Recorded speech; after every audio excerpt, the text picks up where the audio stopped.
Hi, it's Yvette. In this video, I'll show you how to sign in to WordPress admin when you're ready to work on your site. So I'm with Hostinger. Once I've signed into Hostinger, I'm at my welcome panel. It lists all my websites, and you can access WordPress and of course your files and your emails through here like you would with other hosts. It's pretty well the same. So I want to get to my WordPress site for Daily Wellness Tea.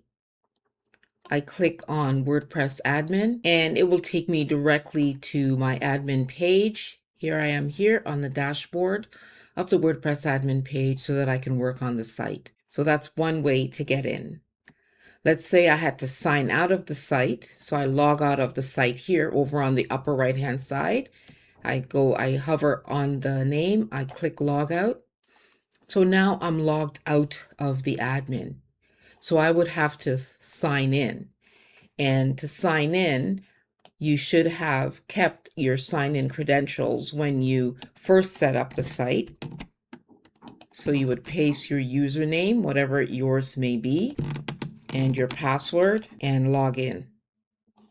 And there you are again on your dashboard. Now there's one other way. Obviously, you can just type in the URL /WP admin, which of course stands for WordPress admin. Press enter and you'll end up here again and you could sign in. So you can get in from your account with your host this way, and you can also just type in your url.com